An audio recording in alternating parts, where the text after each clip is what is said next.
looks like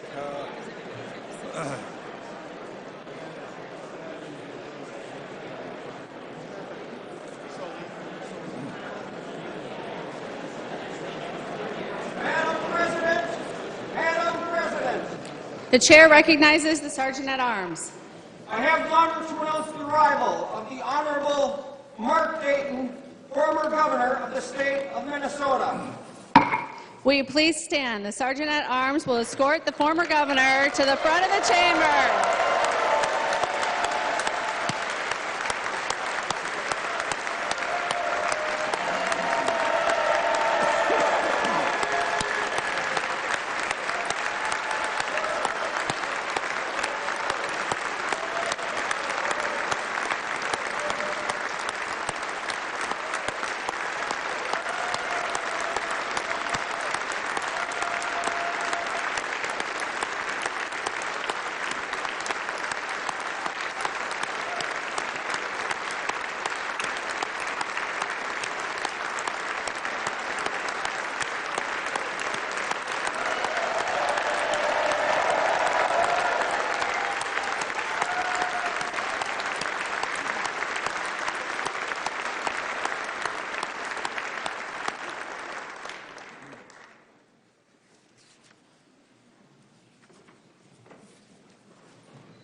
Madam President, The chair recognizes the Sergeant at Arms.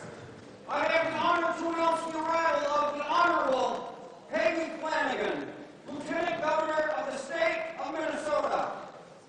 Will you please stand? The Sergeant at Arms will escort the Lieutenant Governor to the front of the chamber.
You may be seated.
Primas. Cute.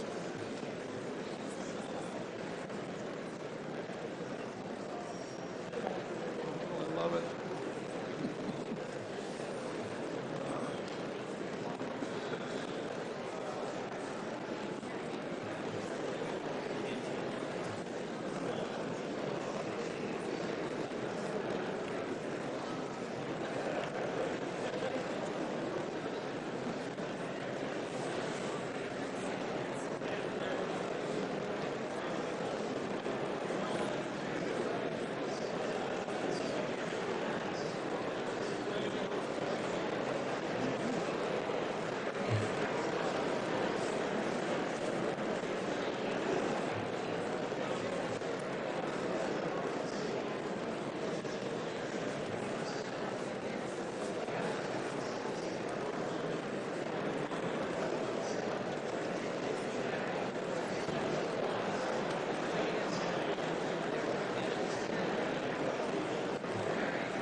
Madam President, The chair recognizes the Sergeant at Arms. I have the honor to announce the arrival of the Honorable Jim Walz, Governor of the State of Minnesota, and his official party. Will you please stand? The Sergeant at Arms will escort the Governor and his official party to the front of the chamber.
It's my guardsman.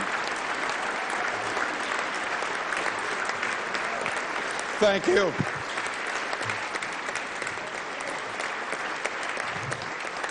Thank you. You may be seated.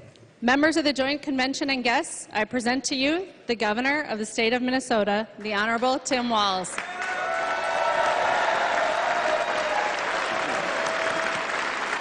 Thank you. Thank you. Thank you. Good to see you.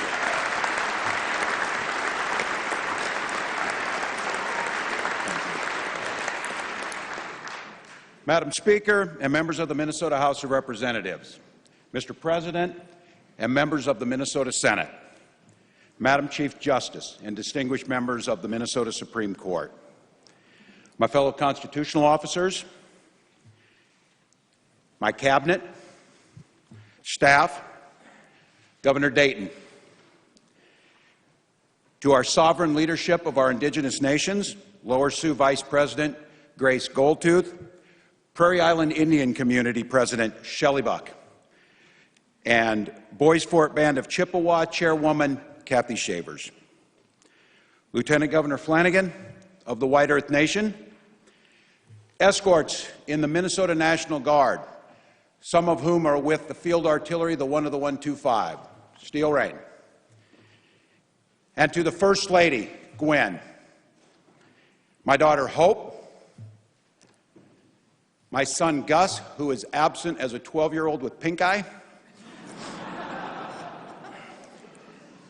and my fellow Minnesotans, who serve as the foundation of this great state and the reason we're here tonight. Tonight, gathering together for the first time, all of us together, gives us an opportunity to reaffirm why we are here. I know for certain that we're not here to have petty arguments against one another. I'm absolutely certain we're not here to send out mean tweets towards one another. And I know, and I think this is especially true of our new members, we're not here to be actors in a story that is already written for us, one that tells us how we're supposed to act, and this is the way it's always been done. And we're supposed to butt heads on this, and then May 20th will come around, and we will become friends. I am not naive, my friends. I served in the House of Representatives. I believe there's one other person in this room who has had the pleasure of serving both in the United States Congress and being here with the Attorney General. I will tell you, don't write that story. Write this story right here. That's why you came here. That is why you worked so hard to come and bring your talents and bring your experience, and more importantly, to bring the stories of your constituents. That's what this is really about. Those stories that inform who we are. The policy proposals that we put forward, those are not something that comes from us as our personal ideology. They are things that come from our constituents in the stories they tell us about their lives. Whether they tell us about health care and what they need or what could be done, or they talk about education and it's working and what's not, or they talk about what makes Minnesota such a special place. Tonight I'm going to tell you a few of those stories. You'll recognize some of them because the name might be different, but it'll be the same story you're hearing. Some of them you won't know. Some come from friends. Some come from people who told me the story since I have become governor.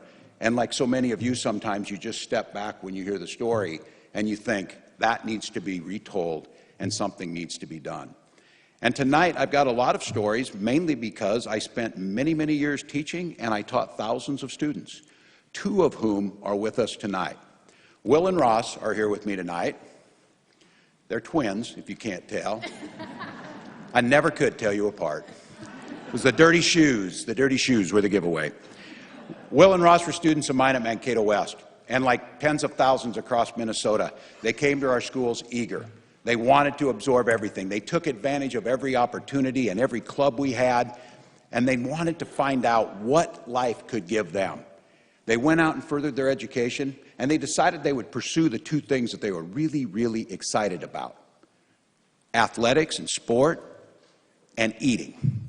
And they came together and got 3 of their other friends, and since they're very literal people, they created a little company called 5 Friends, so it made sense. And they decided that nutrition and granola bars were too expensive, and they weren't made with a lot of natural ingredients. So the 5 friends, who had everything from marketing degrees to sports science degrees, came together, crafted, started cooking granola bars, and they will admit the first ones were terrible. You guys have told me that. And stuck with it, and finally got a store to carry them. Then they got the second store. Then they got the 100th store. Then they got the 600th store.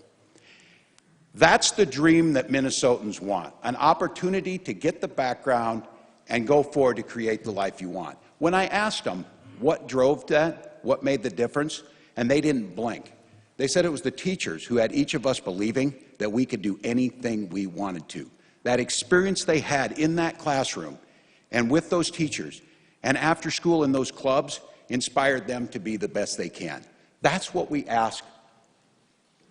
That's what we want of every single one of our schools and our teachers. But unfortunately, it's not true across the state.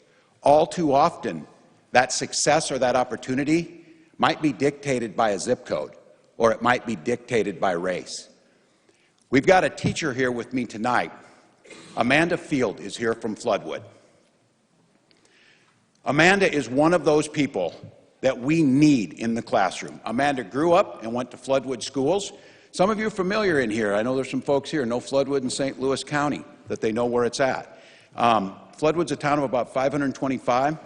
Amanda and I were who had the smaller classing each other before this. She graduated with 38 students in her class.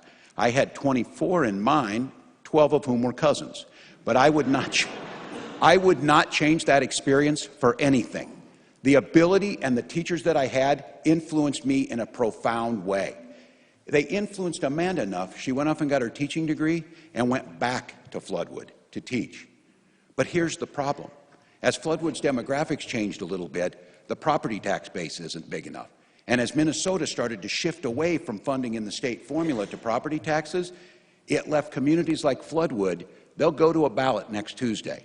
And they've made it very clear. If their referendum fails, they will consolidate classes, close programs, and lay off a quarter of their teachers. They have no other option. Those are where we were putting people into those positions.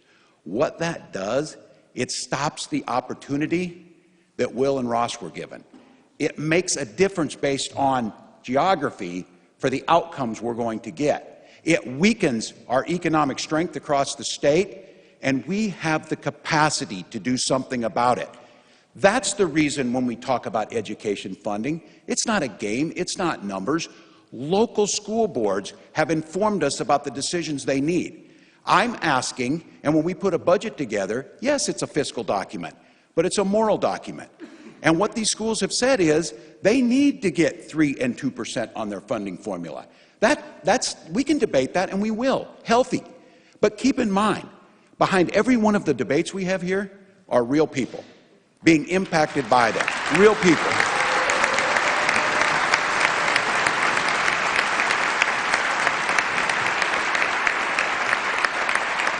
Now, I want to be clear. We need to be smart on how we do this. We need to be creative on how we do it. And we need to stop seeing, as the Lieutenant Governor so often says, and my next guest who's with me, Dr. Nathan Chomelo is with us in the audience tonight. Dr. Chomelo is a pediatrician and an internist, and he has the same saying that the Lieutenant Governor always says to me: children do not come in pieces. He has spent his lifetime providing care as a pediatrician, preventative care for those students, for those patients. But he didn't see them just as patients. He also has a program where he gives a book to every single one of his patients, because what he understands is that whole child, if they get to a good start where they have their opportunities to get their checkups, but they're there in a place with someone and a professional that ties everything together. If that child is healthy physically and mentally, if that child is ready for kindergarten, if that child has a home, a safe home to put their head on the pillow at night, the chances of success in that classroom and going on and accomplishing what students do across this state increase greatly. Dr. Chomelo knows most of the children he sees in his practice are dependent on the Healthcare Access Fund. So I come to you not with that I think it's not my idea. I would like to claim credit for what Minnesota did. Nearly 3 decades ago, we said it makes sense to get our children care before they get sick. It makes sense to put them into that place. And it is not by chance that because of what they did, and that was Republican and DFL and Reform Party governor, and everyone in this room, some of you sitting here remember this, they crafted a system that not only provided and insured more people than any other state, our health outcomes rocketed to the top.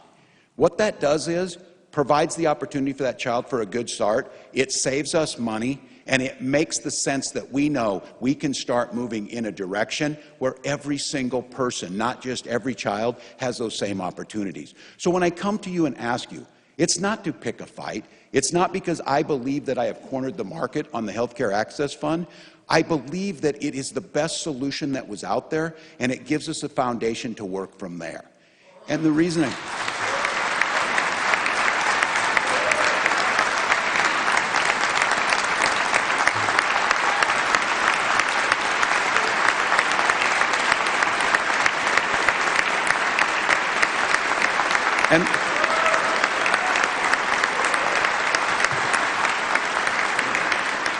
And let me be clear, the respect I have, and I want to be absolutely clear about this, I know that every single person in this chamber wants every child to get that care. They want the outcome that Dr. Chimelo is getting to happen for every child. The difference might be in the approach that we go about it. What I am asking you, though, is let us have this open debate about a 27-year-old program that is foundational to the health care of this state.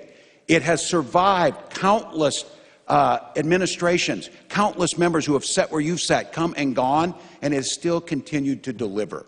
And if we get to that, then we can move forward about how do we talk about retaining and making sure that we keep costs down, we make sure that care is available in all of our communities, and we move forward to a better system. Because I am here to tell you, don't wait for a minute with a partner who is unreliable. The federal government has added more certainty, and we were told today that there will be no movement on health care till after the 2020 election. And the reason that that is a problem is my next guest will tell you we don't have till 2021. Deborah Mills is with me tonight up in the audience. And Deborah, I just recently met. Deborah is a dairy farmer from Lake City. I don't think she would have ever imagined being in this space or being thrust into this debate. Her family is the quintessential American and Minnesota dairy farmers. 3 generations on the farm. They have about 280 head they milk. They raise corn for silage. Their daughter Maggie was a finalist for Princess K of the Milky Way. This is just what Minnesota, yeah.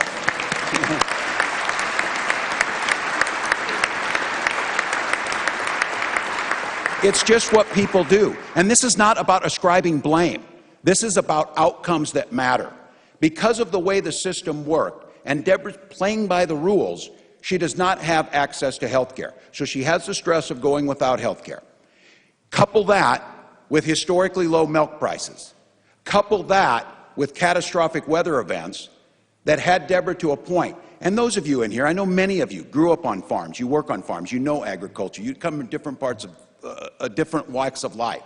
But the one thing is, this is a proud family who works hard and prides themselves not just on working hard, but being tough. And then a day came a short time ago where Deborah knew she needed to make a really tough decision. And I can tell you the decision she made took courage beyond what you could only imagine. She picked up the phone and she called a mental health counselor and said, I am at wit's end. What do I do? And the good news is there was somebody to pick up the phone. The good news was there was a plan to put in place. And Deborah started to come back from that.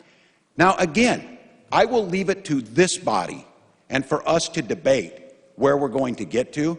But I think we could stand in agreement that all of our citizens should have the basic safety net, the basic security that comes with having access to health care so you don't get into a mental health crisis. We can agree on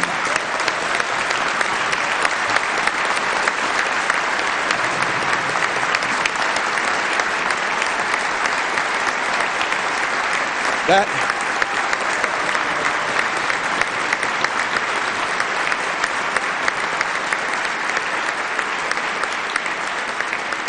I promise you I've got a story that will get you on your feet by the end of this. I've got enough of them here. I'll keep arming them. I've got enough of them.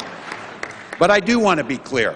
I do not take that in any way as a judgment to the care and the empathy that you show and everyone in here shows to Deborah's family, because we can get this right. We have to. And I have to tell you, I believe it will be in this body. The story that we are telling here, we need to tell it differently. Because if we go down the road and write the same story that's been written in Washington, we will get the same results.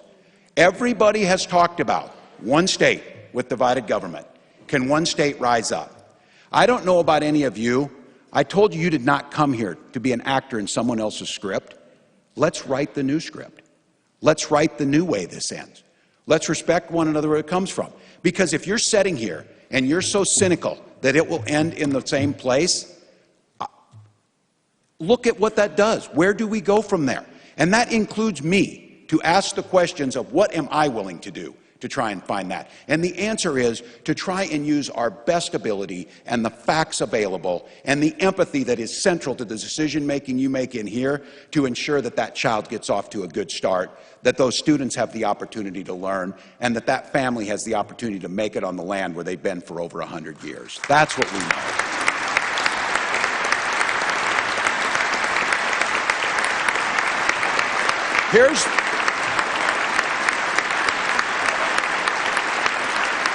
I'm trying hard.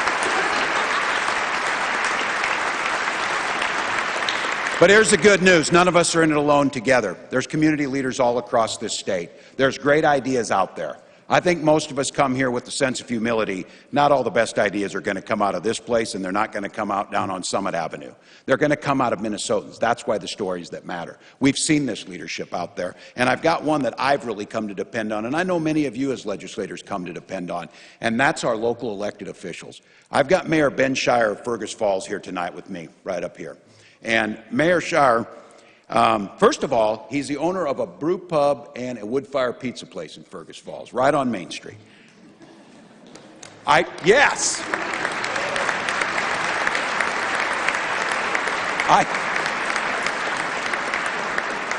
I'm just going to, I recommend the Thai peanut. So the pizza, not the beer, the pizza one. So you know where it's at. But Mayor Shire understands. He can't debate these things. These are real issues that impact that. The street lights have to be kept on. They need to be plowed. You need to have decisions about the pool. You need to talk about how do we keep businesses and how do we partner together. These mayors come with a very nonpartisan approach because they have to get results. They do not have the luxury of holding on to a tight ideological position and say, I'm one of many.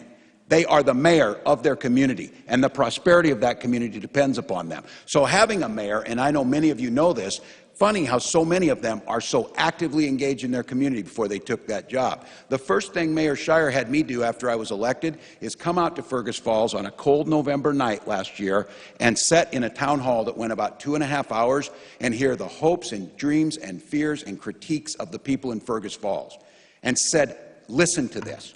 Listen to them. Listen to their stories. And after I was done, a gentleman came up and he said, Tim, I did not vote for you, and I do not agree with many, if any, of your positions. But it is apparent to me that just like me, this is what he said, that you love Minnesota just as much. And we are going to have to find a way forward. I do not want you to fail because Minnesota will fail. Here's what I'm telling all of you. I do not want a single one of us in this building to fail because that means Minnesota fails. And that gentleman knew it. Yes!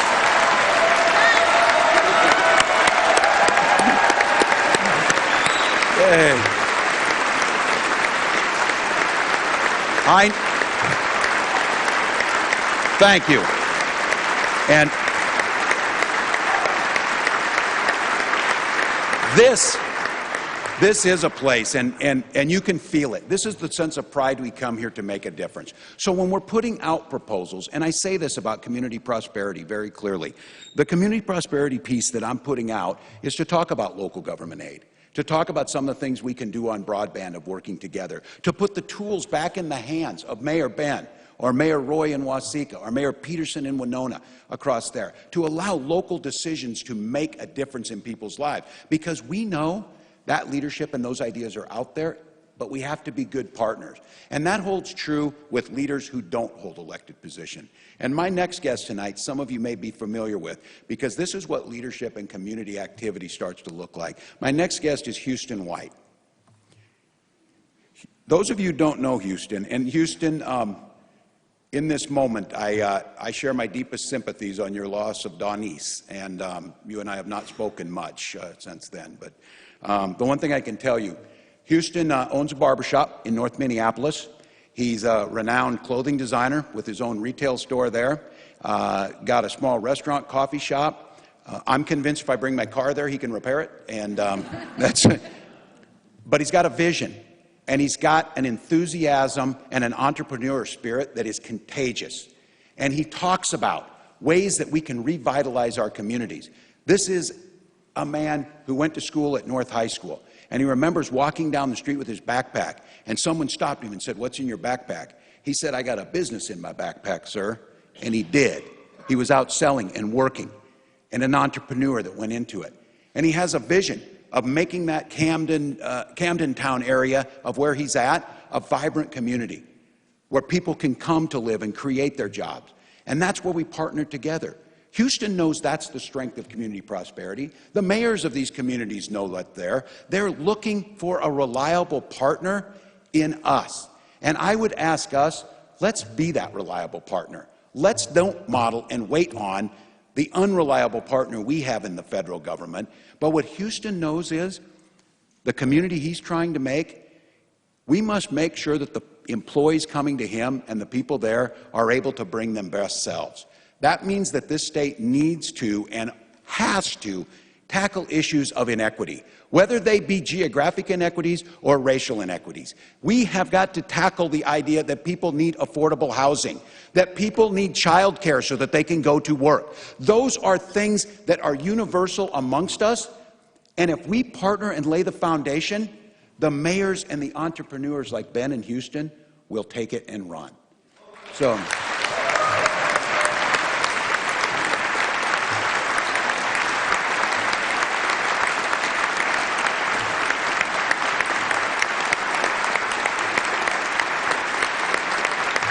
Now,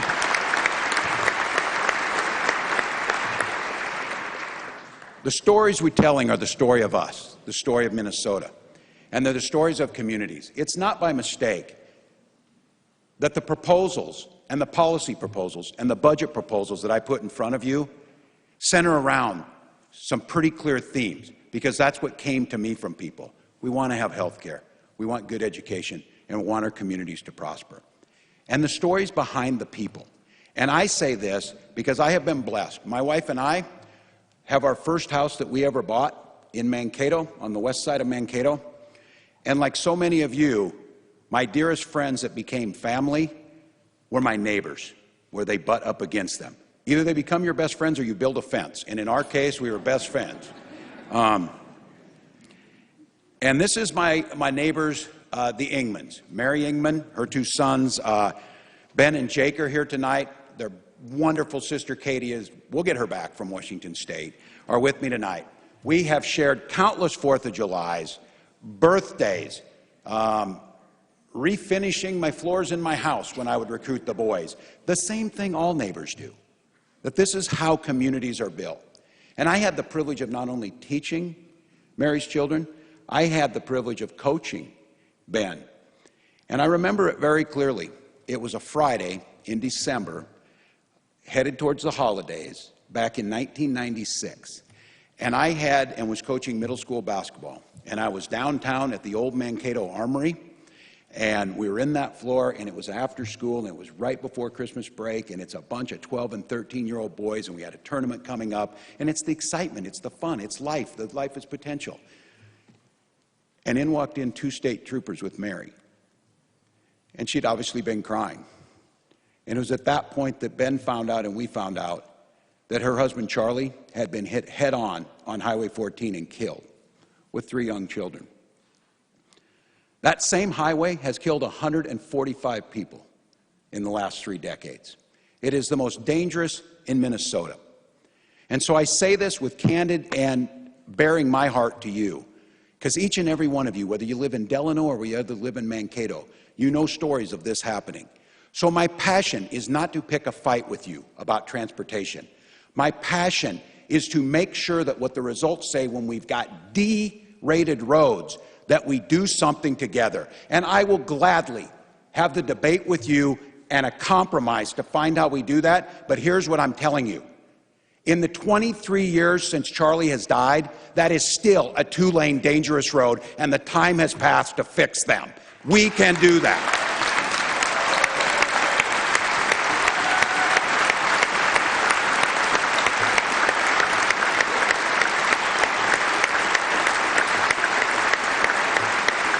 So we can do that.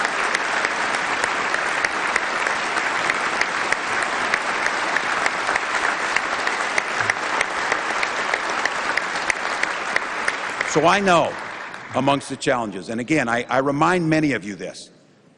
Yes, I am a hopeless optimist, But as I tell many of you, I'm also a realist. I supervised the lunchroom for 20 years. I am not naive. I do not expect, and as my wife Gwen says, and we believe so strongly in this, hope is the most powerful word in the universe. We named our daughter Hope. But as my wife says, and I know is true, hope is not a plan. You have to plan, not just hope that things get better. And all of us in here have to plan if we want to write a different story. The outcome will remain the same if we do not. And I say this to you because I take very, very seriously, and I think all of us see this, the incredible privilege it is to self-govern as free men and women. Literally billions of people around the world can only imagine of sitting where you are and making decisions and your constituents being able to come here. But let's all be very, very clear. That privilege was paid for with the blood of patriots. It was paid for in sacrifice to get there. Tonight, we have one of them amongst us. World War II veteran Gordy Kirk is with us tonight.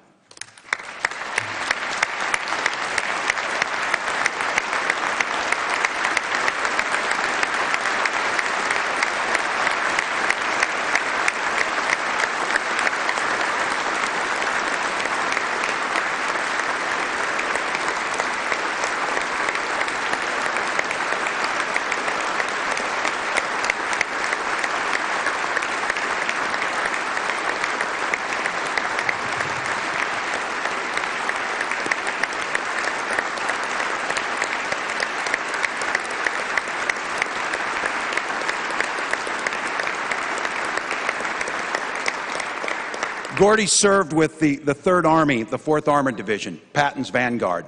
He landed at Normandy, and he fought across Europe from 43 to 45. He did that while knowing that when he returned home, he could not sit at the same counter and eat the same food as someone next to him. But what Gordy did was come back to his community and say, I'm going to be the change. Because what he knew was, on those beaches of Normandy, that was the purest form of democracy. No one in there questioned where someone came from. No one questioned the color of skin. No one questioned their religion. They only knew they stood together in the face of tyranny. So Gordy came back, became the state commander of the VFW, changed how we deliver veterans benefits across the state, and continued to build in his community. He gave us the gift and modeled it for the way we need to treat each other. So I hold myself to that standard tonight. And if I fall down, I expect to be called on it, of treating our differences with respect. And treating these debates with respect, but with an understanding. We cannot allow ideology to get in the way of educating our children for Will, for Ross, and for Amanda teaching. We cannot let ideology get in the way of stopping this state from providing basic health care to all of its citizens. We cannot let ideology get in the way of holding back our mayors and our entrepreneurs of getting things done. And we cannot let ideology get in the way of making sure that no one else has to go through what the Ingman family did. And when I look out my back window and I see those grandkids, my heart breaks for thinking that Charlie didn't get to see that. So here we go.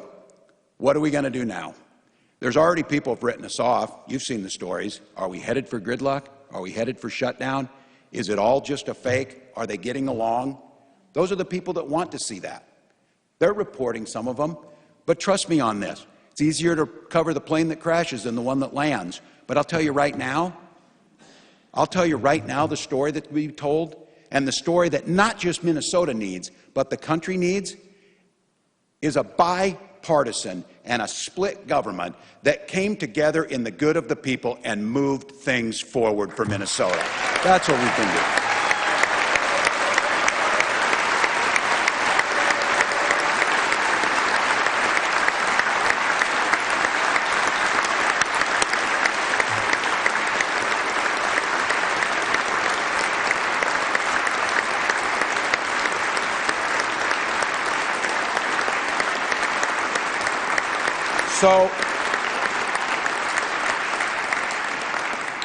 So I say to you, Minnesota, the state of our state is strong.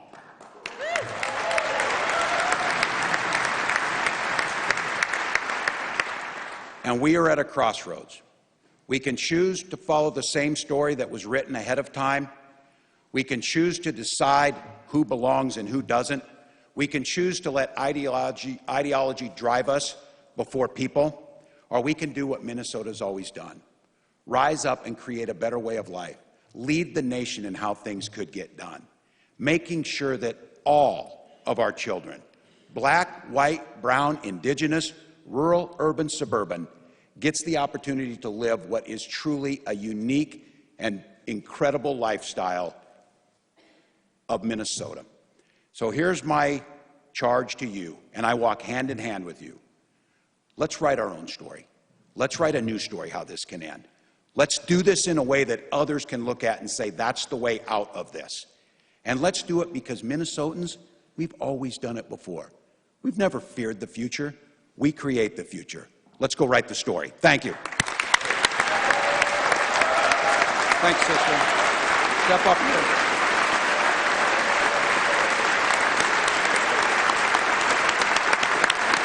What do you think? Well, Siobhan, can you just walk out of here?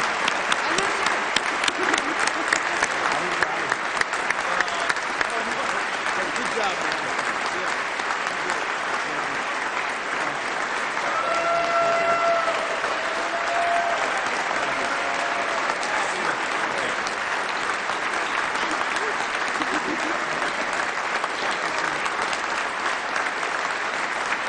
All right.